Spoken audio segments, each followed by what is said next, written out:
মেয়েটার সাথে কোনো একভাবে আমার সম্পর্ক হয়েছিল। মেয়েটাও আমার জন্য পাগল ছিল, আর আমার জন্য সব করতে পারতো। আর ও ছিল ওর পরিবারের একমাত্র মেয়ে।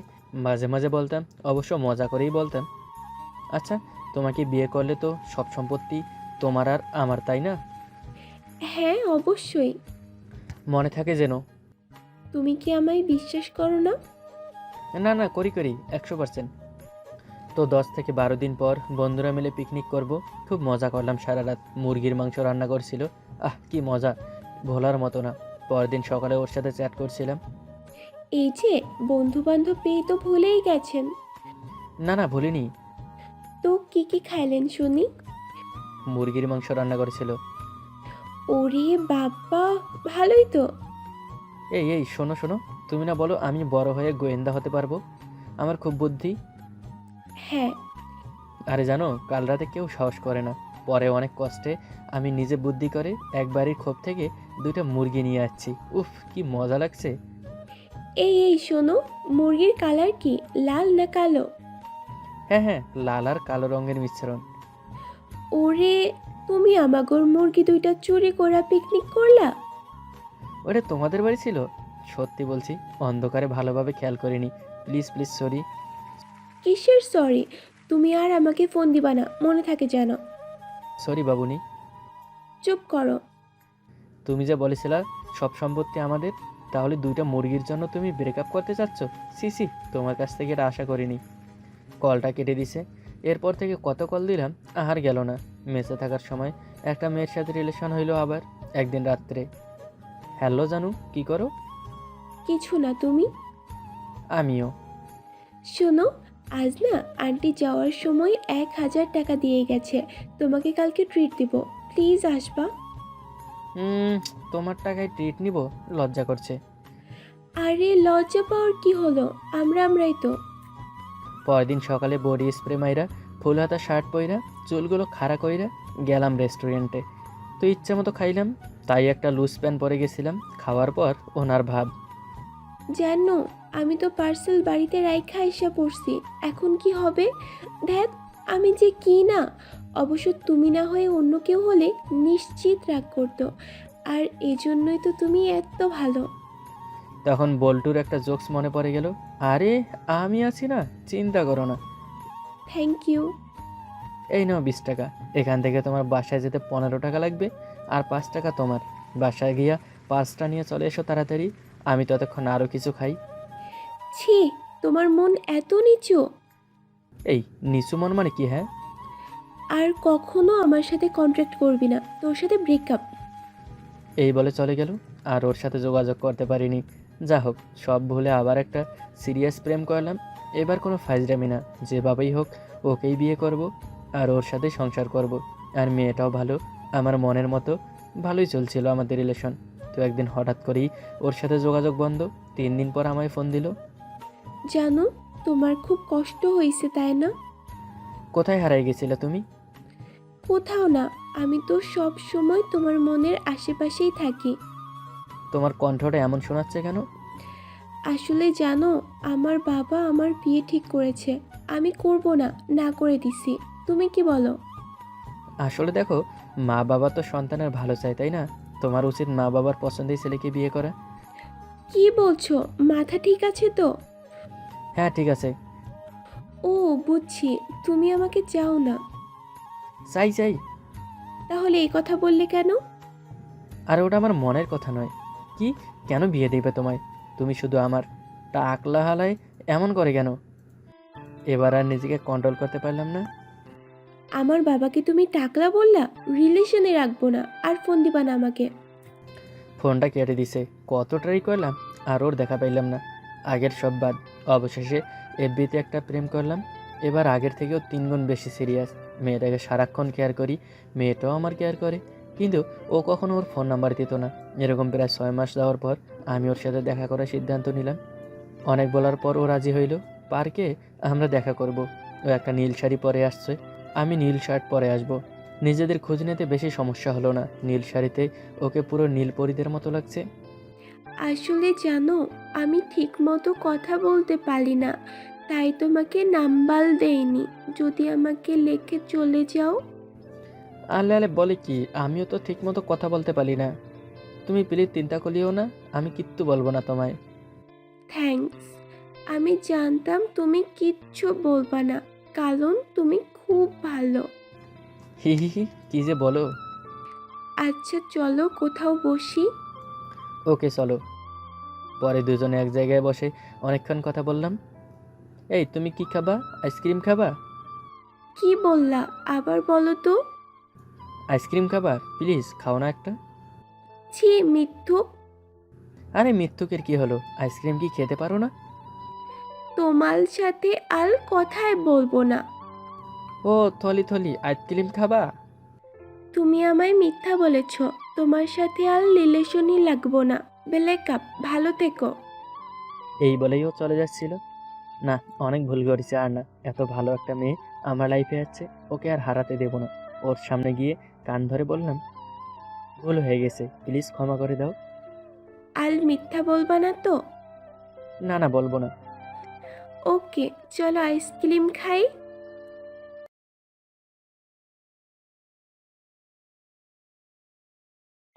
ভাইয়া, আমার আইডিতে লগ ইন হচ্ছে না, একটু দেখবেন? কেন, কি হয়েছে? জানি না। আমি তো এসব বিষয়ে বেশি জানি না। তবুও যদি দেখেন তাহলে একটু ভালো হতো। আইডির ইমেল আর পাসওয়ার্ড দাও। ইমেল তো নাই। তাহলে ফোন নাম্বার দাও। নেন। পাসওয়ার্ড বলো। সিয়াম আই লাভ ইউ। মানে কি? এটা তো আমার আইডির পাসওয়ার্ড। শেষ পর্যন্ত আমার নামের সাথে মিল রেখে পাসওয়ার্ড দিয়েছো কেন? এছাড়া তো মনে থাকতো না আমার। মনে থাকতো না বলে আমার নাম দিয়ে পাসওয়ার্ড দিতে হবে? তোমার নাম দিতে পারো না? মনে হচ্ছিল আইডিতে লগ ইন করবো না, কিন্তু সেটা আর হলো না। রাগ হচ্ছিল অনেক। পৃথিবীতে এত ছেলের নাম থাকতে সে কেন আমার নাম দিবে? তারপর আবার লিখেছে সিয়াম আই লাভ ইউ। অনেক রাগ নিয়ে রাত্রি আইডি লগ ইন করলাম। লগ ইন করতেই লগ ইন হয়ে গেল। আমাকে মেয়েটা কি পেয়েছে? সবসময় আমার সাথে লেগে থাকে, আইডির কিছুই হয়নি, শুধু শুধু আমার কাছে এসে আমাকে জ্বালানো। কি ব্যাপার, আইডি তো কোনো সমস্যাই ছিল না। আমি তো সেটা জানি না, শুধু জানি আমার ফোন দিয়ে আইডিটা লগ ইন করতে পারছিলাম না। এখন পারবে, দেখো। আচ্ছা, ধন্যবাদ ভাইয়া। ঠিক আছে। এখন তাহলে আসি ভাইয়া। আচ্ছা যাও। অনেক ধন্যবাদ। তুমি এখন যাও আমার সামনে থেকে। রাত্রি চলে গেল। মনে মনে এটাই চাইতেছিলাম, ও এখান থেকে চলে না গেলে বিভিন্ন প্রশ্ন করে বসতো, আর আমাকে বোকার মতো সেগুলোর উত্তর দিতে হতো। মেয়েটা কেমন সেটা আমি আজও বুঝতে পারিনি। এখানে থাকলে ড্যাব ড্যাব করে আমার দিকে চেয়ে থাকতো, আর মনে যা ইচ্ছে হতো সেটাই বলতো। তখন ওর চোখের দিকে তাকালে মনে হতো আমার মাঝেই তার সবচেয়ে পাওয়া। ওর এমন ব্যবহারে আমি বুঝতে পেরেছি রাত্রি আমাকে ভালোবাসে। বিভিন্নভাবে বলার চেষ্টা করেও কিন্তু সে আমার জন্যই সেটা বলতে পারে না। আসলে ওর আইডিটার কিছুই হয়নি। ওর এভাবে বলার কারণ আমি বুঝতে পেরেছি, ওর আইডিটা সে আমাকে দিয়ে গেলে ব্যবহার করার জন্য। আজকাল এটা মানতেই হবে যে সব প্রিয় মানুষরা সব দিয়ে দেবে, নিজের ফেসবুক আইডি দিতে চাইবে না। কিন্তু রাত্রি সব সময় চায় তার সব কিছু দিয়ে আমাকে বোঝাতে ও আমাকে কত ভালোবাসে। কিন্তু বারবার সে ব্যর্থ হয়। রাস্তা দিয়ে আনমনে হাঁটছি, হঠাৎ করে কারো ডাকে হুঁশ পেলাম। কি খবর দুলা ভাই? আর মনে কোথায় হেঁটে চলেছেন? জানি না, তবে দুলাভাই বললে কেন? তাহলে কি বলে ডাকবো? সিয়াম বলে ডাকবে। এটা কি করে হয়? আমার বোনকে আপনি বিয়ে করেছেন, তাহলে তো আপনি দুলা ভাই হন আমার, তাই না? তোমার বোনকে কখন বিয়ে করলাম? মিথ্যে বলবেন না। রাত্রিকে বিয়ে করে এখন বলছেন বিয়ে করেননি। ছেলেটির মুখে রাত্রির নাম শুনে থেমে গেলাম। রাত্রি আমার পেছনে 2 বছর ধরে লেগে আছে, কিন্তু কোনোভাবেই সে আমাকে ওর প্রতি দুর্বল করতে পারেনি। তাহলে সে এভাবে বলে আমাকে দুর্বল করার চেষ্টা করছে। ছেলেটির কাছ থেকে চলে আসলাম। কিছু দূর যেতেই আবার দুলাভাই বলে ডাকতে শুনলাম। যতই এলাকা ঘুরে বেড়াই, এলাকার যত মানুষের সাথে দেখা হয়, ঘুরে বেড়ানোর সময় ততই কম বেশি সবাই দুলাভাই বলে ডাকে। রাত্রির সাথে আমার বিয়েই হলো না, আর আমি তাদের দুলাভাই হয়ে গেলাম। বাহ, ওদের মুখে দুলাভাই ডাক শুনে অনেক লজ্জা লাগতেছিল। এলাকার সবাই এখন সিয়াম না ডেকে দুলাভাই ডাকতেছে।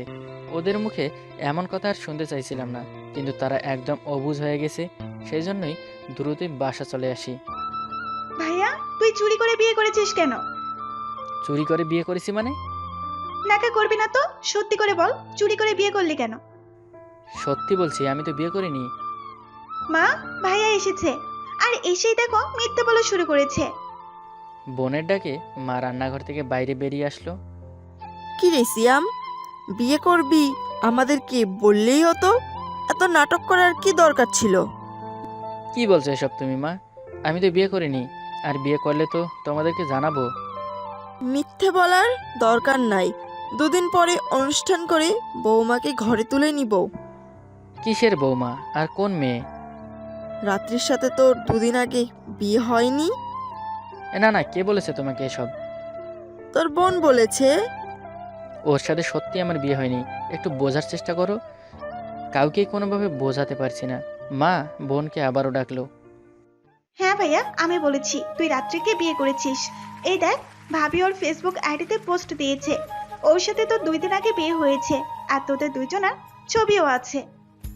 বোনের হাত থেকে ফোন নিয়ে দেখলাম ঘটনা সত্যি। এই জন্যই সবাই আমাকে দুলাভাই বলে ডাকছে, আর বাড়ির সবাই বিশ্বাস করে ফেলেছে ওর সাথে আমার বিয়ে হয়েছে। কিছুক্ষণ পর বাবা এসে আমাকে উত্তম মাধ্যম দিয়ে দিলেন। পরিবারে কাউকেই বোঝাতে পারলাম না ওর সাথে আমার বিয়ে হয়নি। সবাই মানতেই নারাজ। বাবা বলে 2 দিন পর বাবা মা অনুষ্ঠান করে মেয়ে ঘরে তুলে আনবে, তাহলেই সব সমস্যার সমাধান হয়ে যাবে। বাবা মাকে বোঝাতে না পেরে রাগে ঘরে দরজা বন্ধ করে শুয়ে পড়লাম। মনে হচ্ছিল রাত্রিকে কাছে পেলে চর মেরে ওর গালটা ফুলিয়ে দিতে, কিন্তু সেটাও এখন সম্ভব না। কোনো উপায় বের করতে পারছিলাম না। কি করে সবাইকে বোঝানো যায় সেটা ভাবছিলাম। শেষ পর্যন্ত অনেক ভেবে আমার বন্ধুকে ফোন করে বললাম, রাত্রিকে গিয়ে বল বিকেলে মাঠের দিকে আসতে, ওর সাথে আমার কথা আছে। বিকেলবেলা মাঠের দিকে গেলাম। রাত্রিকে আজ কিছু বলা দরকার। মেয়েটা অনেক বাড়াবাড়ি করে ফেলেছে। মাঠে গিয়ে দেখি রাত্রি আগে থেকে উপস্থিত। রাত্রির কাছে চলে গেলাম।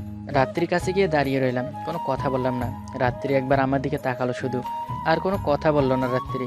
দুজনে কিছুক্ষণ নীরবতা পালন করলাম। নীরবতা শেষ করে আমি বললাম, রাত্রি তুমি এসব কি শুরু করছো বলো তো? যা সত্যি তাই করেছি। যা সত্যি মানে? তোমার সাথে আমার বিয়ে হলো কখন? বিয়ে হয়নি, তবে এবার হবে। এবার হবে মানে? এবার আপনার সাথে আমার বিয়ে হবে। আমি এই বিয়েতে রাজি না। কেন? তোমাকে আমার পছন্দ না। বললেই হলো। আমার মাঝে কি নেই যেটা অন্য মেয়েদের মাঝে আছে? তোমার মাঝে কিছুই নেই। বললেই হলো। আমার মাঝে সব আছে। আমি আপনার থেকে শুধু 2 আঙ্গুল ছোট। আমি দেখতেও অনেক সুন্দর, আর 10টা ছেলে সবসময় আমার প্রেমে হাবুডুবু খায়। তাহলে ওদের সাথে প্রেম করবে, আমাকে পেলে কেন? সবাই তো সিয়াম না। তাই বলে তুমি সবাইকে বলে বেড়াবে তোমার সাথে আমার বিয়ে হয়েছে? আমার ভুল হয়ে গেছে। এটা না বললে আমি আপনাকে পেতাম না। তুমি থাকো তোমার বিয়ে নিয়ে, আমি তোমাকে বিয়ে করব না।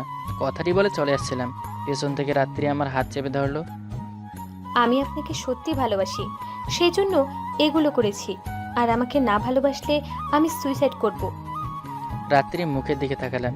রাত্রি কথাটি বলে মাথা নিচু করে আছে, কিন্তু রাত্রির ঠোঁটটা কাঁপছে। ইচ্ছে হচ্ছিল রাত্রিকে জড়িয়ে ধরে ওর কাঁপা কাঁপা ঠোঁটে কিস করতে, কিন্তু করলাম না। 2 দিন পরেই না হয় সব করব, এটা ভেবে আর কিছু করলাম না। এতদিন লাগলো কথাটি বলতে। এই কথাটি না বললে সত্যি আমি তোমাকে বিয়ে করতাম না। আর সুসাইড করবার কথা আরেকবার মুখে আনলে আমি তোমার আগে চলে যাব ওপারে। রাত্রি আমার মুখে এমন কথা শুনে আমাকে জড়িয়ে ধরলো।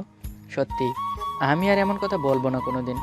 রাত্রি আমাকে জড়িয়ে ধরে রেখে কিছু শর্তও জুড়ে দিল। আজকে থেকে তুমি আমার।